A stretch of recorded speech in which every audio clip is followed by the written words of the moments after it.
Saudara-saudari, marilah kita mendengarkan renungan dengan judul Menggembalakan Domba-Domba Yesus, yang berdasarkan pada Injil Yohanes bab 21 ayat 16.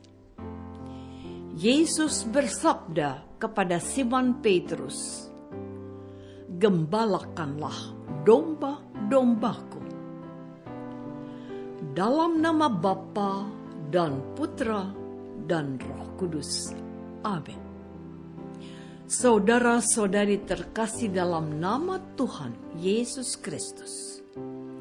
Pada suatu hari, sesudah makan bersama para muridnya, Yesus berkata kepada Simon Petrus, "Simon, anak Yohanes, apakah engkau mengasihi aku lebih daripada mereka ini?" Jawab Petrus, "Benar Tuhan, engkau tahu bahwa aku mengasihi engkau."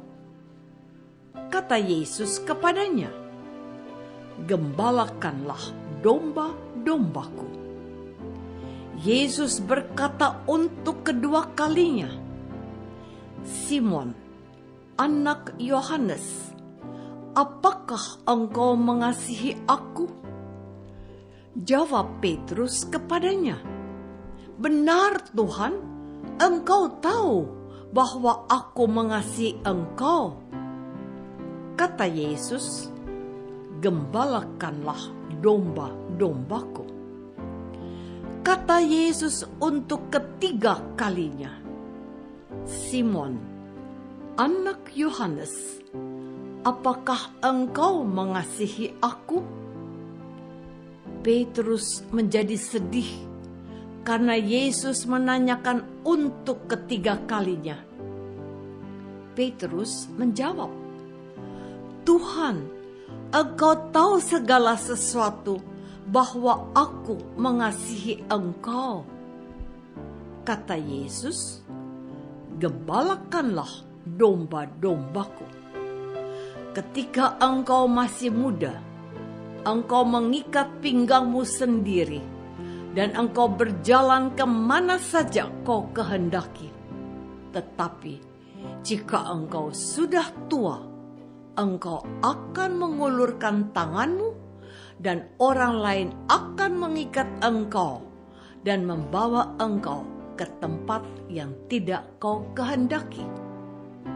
Hal ini dikatakan untuk menyatakan bagaimana Petrus akan mati dan memuliakan Allah. Yesus berkata kepada Petrus, "Ikutlah aku." Saudara-saudari terkasih, orang kudus yang dirayakan Gereja Katolik hari ini adalah para martir dari Uganda, Afrika. Kebenaran dan keluhuran ajaran Yesus dibela mati-matian oleh para pengikutnya. Banyak martir mengorbankan nyawanya. Hal ini terjadi karena di Uganda perdagangan budak, poligami, pemerkosaan dianggap biasa. Banyak pemuda Uganda yang sudah menjadi Kristen dibunuh. Carolus Lwanga adalah salah satunya. Raja Uganda benci terhadap ajaran Kristen.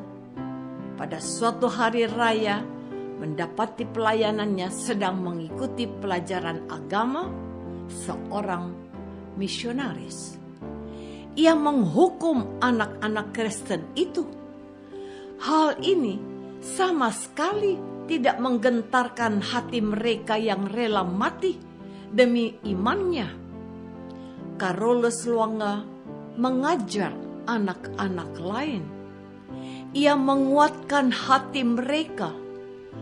Carolus akhirnya dibunuh bersama kawan-kawannya demi membela iman Kristen. Mereka yakin bahwa Tuhan akan memberi mereka pahala di surga yang lebih membahagiakan. Paus ke-6 memberi Carolus Lwanga dan para martir Uganda gelar kudus. Saudara-saudari terkasih, ada pepatah dalam kebudayaan Jawa yang menyatakan bahwa hidup itu hanya sekedar singgah sebentar untuk minum. Dalam iman Kristiani, pepatah itu tidak tepat. Pemazmur menuliskan demikian: hidup kita yang paling tua 60 tahun, jika kuat 70 tahun, seandainya bisa 80 tahun, itu adalah kado. Hidup dalam iman Kristiani tidak sekedar mengisi waktu detik demi detik, langkah demi langkah.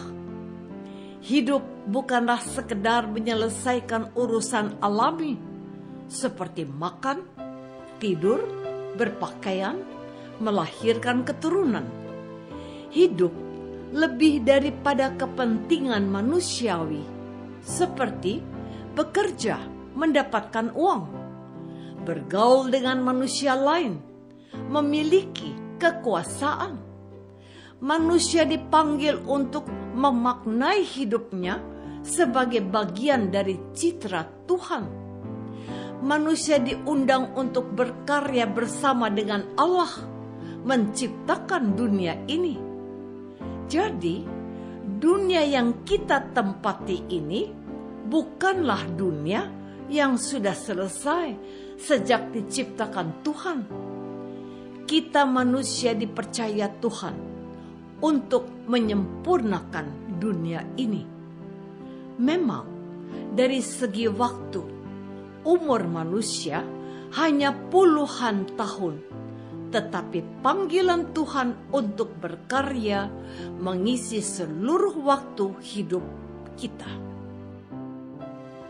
Saudara-saudari terkasih, semua agama, berbagai kebudayaan, iman manusia dari waktu ke waktu mengajarkan bahwa hidup dan mati manusia itu adalah milik Tuhan. Menjadi tugas manusia untuk merawat kehidupannya, sehingga tidak bisa diterima ketika seseorang atau sekelompok orang melakukan tindakan menghentikan hidup seseorang atau sekelompok orang dengan berbagai cara. Kebudayaan kematian ini semakin lama semakin marak dalam berbagai cara. Perang adalah kebudayaan yang paling tidak bisa dipahami. Bagaimana mungkin ribuan orang bisa membunuh ribuan orang lain? Seringkali masalah yang menyebabkan perang ini tidak jelas. Genosida atau pembasmian suatu kelompok manusia sama anehnya. Penyebabnya bukanlah karena adanya suatu masalah, tetapi karena kamu berbeda dengan saya. Itu saja. Narkotika adalah bentuk lain dari budaya kematian itu. Setiap orang yang sudah mulai menggunakan narkotika untuk pertama kalinya akan menggunakannya sampai ia meninggal. Jika pada kebudayaan Romawi, kebudayaan kematian ini antara lain berwujud perkelahian antara gladiator melawan gladiator atau melawan singa. Pada zaman modern ini ada berbagai bentuk gladiator atau singa. Di dalam iman Kristiani, manusia dipanggil untuk menjalani budaya kehidupan.